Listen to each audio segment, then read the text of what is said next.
वजूद में peoples party का शायद कोई ही रहनुमा हो जो कि नैब की करप्शन तहकीकात से बचा हो। आसिफ जरदारी, फरियाद तालपुर, खुर्शीद शाह, सिराज दुरानी, शर्जील मेमन और न जाने जिसके भी नाम आपके जहन में आए नैब केसेस में गिरफ्तार हो चुके हैं या ज़ेर तफ्तीश हैं, या ये हस्पतालों में ज़ेर इलाज रहे या नैब की हिरासत पे रहे और कुछ जेल में भी गए। मगर एक केस है जो कि पाकिस्तान पीपल्स पार्टी के बहुत सीनियर रहनुमा थे, साबका दौर में लीडर ऑफ द अपोजिशन थे जनाब सैयद खुर्शीद शाह, वो नैब के अब गैर मामूली कैदी हैं और अब नहीं बल्कि पिछले साल सितंबर को उनको करप्शन और 1 अरब 22 करोड़ रुपए की नाजायज़ असासों के इल्ज़ाम में गिरफ्तार किया गया था।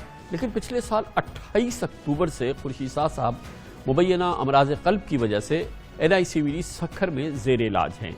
1 साल से ज़ायद का अरसा गुजर चुका है।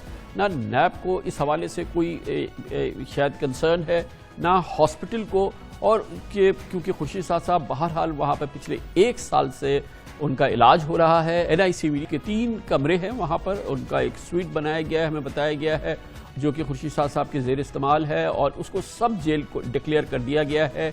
और ये NICVD का ये हिस्सा पिछले 1 साल से सब जेल है। यहाँ पे मुकम्मल प्रोटोकॉल है, जो भी सरकारी पैराफर्नेलिया चाहिए वो वहाँ पे मौजूद है। और फिर यकीनन खुर्शीद साहब की फैमिली, फिर उनकी दोस्त, उनकी जो भी मुलाकाती होते हैं वो वहाँ पर यकीनन होते हैं। और ये पूरा मामला जो है बहुत ही दिलचस्प पूरी सूरत हाल है। खुर्शीद शाह साहब बड़े एक अपनी पहचान रखने वाले सियासतदान हैं, बड़े हरदिल अजीज सियासतदान रहे हैं, हिज़्ब इख्तिलाफ की लीडर में की हैसियत से भी मोतदिल दिमाग, मोतदिल बात करने वाले सियासतदान रहे। लेकिन पिछले 1 साल से उनका मरकज़ महवर NICVD सक्खर है।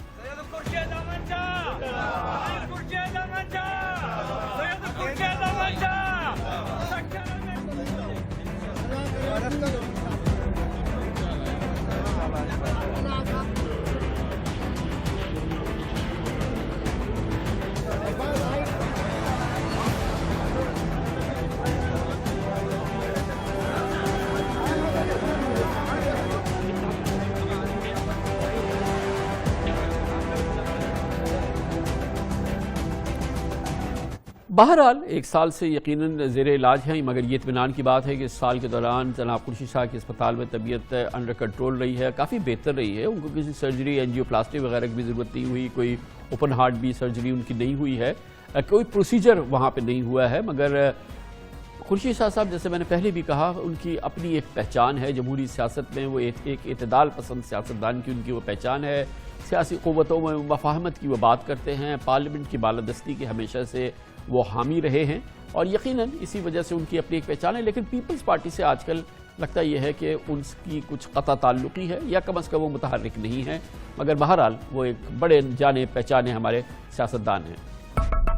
जिस पार्लियामेंट के लिए हमने जानें दे दी, अपनी जिंदगियां दे दी, हमने कोड़े खाए, हमने जेलें काटी, आज उस पार्लियामेंट का हशर ये हो रहा है। पाकिस्तान की पार्लियामेंट चले, जमहूरियत चले, वक्त होने पे इलेक्शन अनाउंस हो और इलेक्शन पाकिस्तान में मौका दे पाकिस्तान के अवाम को कि वो फैसला करे। हर अदारा अपनी जगह पे अपना काम करे, सारे अपने अपने दायरे में रहते हुए काम करना चाहिए।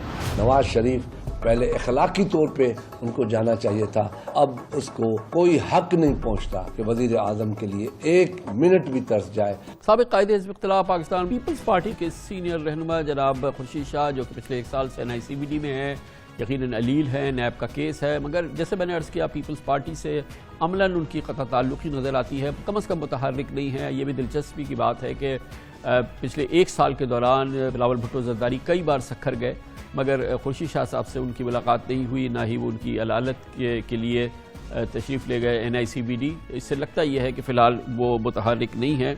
अब एक नई डेवलपमेंट हुई है, सिंध हाई कोर्ट पे एक दरख्वास्त दायर की गई है जिसमें कहा गया है कि खुर्शीद शाह साहब को जो सहूलतें हासिल हैं वो उनको हासिल नहीं होनी चाहिए, नैब उनके खिलाफ कार्रवाई करे।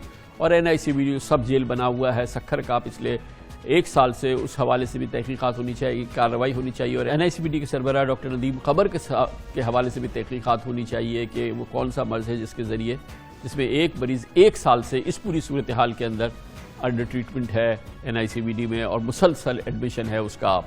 इस पूरी सूरत हाल पर बात करते हैं। हमारे नुमाइंदे खुसूसी इख्तियार खोकर हमारे साथ मौजूद हैं। इख्तियार खोकर साहब, पहले तो ये बताइएगा कि क्या स्टेटस है शाह साहब का? क्या सिर्फ एक रेफरेंस है जो कि ऑलरेडी फाइल हुआ है? और अगर वो रेफरेंस फाइल हुआ है तो जब रेफरेंस फाइल हो जाता है तो गिरफ्तारी तो उनकी वैसे भी नहीं हो सकती, تو آخر وہ کیوں ہاسپٹل میں ایڈمیٹڈ ہیں؟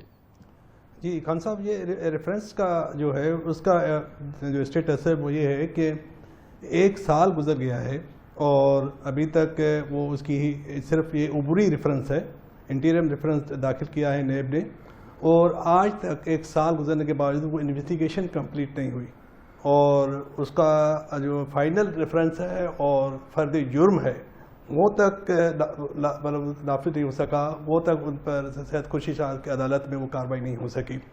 تو اس میں کس کا کمال ہے؟ نیب کا کمال ہے یا یہ کہ یہ نظام ایسا ہے کہ اگر ان کے خلاف ایک انٹرم ریفرنس بنا تو پرماننٹ 1 سال میں نیب نہیں کر سکی، پھر جو فرد جرم عائد ہونی ہے وہ نہیں ہو سکی، تو کب یہ فائنل ریفرنس ہوگا، کب مقدمہ چلنا شروع ہوگا، کب کارروائی شروع ہوگی؟ تو یہ کون سا نظام ہے جو کام کر رہا ہے؟ سب سے بڑا سوال یہ ہے، سب سے نااہلی اس سے ظاہر آپ دیکھیں نا خان صاحب، اس پہ سپریم کورٹ آف پاکستان کئی بار نیب پر تنقید کر چکی ہے کہ نیب کا جو تحقیقاتی ادارہ ہے، ان کے جو تحقیقاتی افسران ہیں، یہ وہ کیا کر رہے ہیں؟ ان کے پہلے 1 سال ایک آدمی کو آپ نے بند کر کے گرفتار کر کے رکھا ہے اور وہ آپ کا انڈر ٹرائل قیدی ہے، اور آپ نے 1 سال تک اس کی جو ریفرنس ہے اس کو انویسٹیگیشن کو فائنل نہیں کیا اور اس کے فرد جرم تک عائد نہیں کی۔ اب کل اس کی ہیئرنگ تھی، اب اس کی نیکسٹ ہیئرنگ پھر کہا گیا ہے کہ 30 نومبر کو اس کی 30 نومبر کو پھر رکھی گئی ہے کہ جی، پھر ابھی تک یہ پتہ نہیں ہے کہ کوئی فائنل ڈیٹ نہیں ہے کہ اس کے جو ہے نا فرد جرم کب تک نافذ ہوگا۔ تو یہ شاہ صاحب نے اپنی بیل اپلیکیشن بھی موو نہیں کی، ان کی ضمانت بھی نہیں ہوئی؟ شاہ صاحب نے تو بیل اپلیکیشن دی تھی، ان کی ضمانت احتساب عدالت نے کی تھی، سے ہوئی تھی خان صاحب، لیکن بعد میں یہ بات سامنے آئی کہ احتساب عدالت کو وہ بیل لینے کا اختیار نہیں ہے، پھر نیب نے اس کو ہائی کورٹ میں چیلنج کیا اور پھر اس کی ضمانت کینسل ہو گئی۔ اور اہم بات یہ ہے کہ نا خان صاحب دیکھیں نا، یہ شاہ صاحب بیٹھے ہوئے ہیں NICVD میں، اور ان کو کوئی وہاں جو مطلب جو ہماری رپورٹس ہیں کوئی بڑی تکلیف نہیں ہے، اور دوسری بات یہ ہے کہ اس پر نیب نے بھی کوئی اعتراض نہیں کیا کہ نیب نے اچھا نیب سے آپ نے پوچھا، کیونکہ اصل مرکز تو نیب ہے جو 1 سال سے انٹرم ریفرنس داخل کر کے بیٹھی ہوئی ہے، 1 سال میں انویسٹیگیشن پوری نہیں کر رہی ہے، 1 سال میں ان کا فائنل چلان نہیں کر رہی ہے، فرد جرم عائد نہیں کر پا رہی، تو یہ نیب کو کوئی پوچھنے والا نہیں ہے؟ آپ نے کچھ پوچھا، ان کے پاس اس کا کوئی جواب ہے؟ نیب والوں سے جو میں نے معلومات کی تھی، انہوں نے کہا جی ہم نے پہلے اس معاملے میں ایک GIT بنائی گئی تھی اور بعد میں وہ GIT چلتی رہی اور GIT کو پھر چیلنج کیا گیا، پھر اسلام آباد ہائی کورٹ نے GIT کو منسوخ کر دیا، اور پھر وہ ایک جواب دے رہے ہیں کہ جی کرونا وائرس آ گیا، اس کی وجہ سے انویسٹیگیشن ہماری حال رہی۔ پھر عدالت نے بھی بار بار پوچھا ہے، احتساب عدالت جو سکھر کی احتساب عدالت ہے، انہوں نے بھی ان سے بار بار یہ پوچھا ہے، لیکن نیب کے پاس ابھی تک پچھلے دنوں تو عدالت نے یہ کیا کہ جو عبوری ریفرنس ہے اس کو فائنل ریفرنس قرار دے دیا کہ یہ فائنل ریفرنس ہے، لیکن بعد میں نیب نے اس کی استدعا کی کہ نہیں، اس کو فائنل ریفرنس میں قرار نہیں دے رہے، ہماری انویسٹیگیشن جاری ہے۔ اب خورشید شاہ صاحب نے ایک درخواست ہائی کورٹ میں دائر کر دی ہے، جس میں انہوں نے یہ استدعا کی ہے کہ یہ فائنل ریفرنس ہی اس کو قرار دیا جائے، کیونکہ نیب 1 سال گزر گیا ہے، ان سے یہ کام نہیں ہو رہا، اور قانون میں بھی ایسی کوئی ان کا یہ کہنا ہے، ان کے وکیل کا کہنا ہے کہ گنجائش نہیں ہے کہ جی انٹرم ریفرنس آپ داخل کر دیں اور 1 سال تک جو ہے نا آپ فائنل ریفرنس کا انتظار کرتے رہیں۔ تو ایک طرف تو جو کیس کی جو صورتحال ہے وہ اب یہ ہے، اور یہ ٹوٹلی جو نیب کی طرف سے جو ہے ان کی جو نااہلی ہے یا ان کے لیے سوالات پیدا ہوتے ہیں کہ وہ کیا کر رہے ہیں۔ بہت بہت شکریہ، تیاگ کھوکھر ہمارے ساتھ موجود تھے۔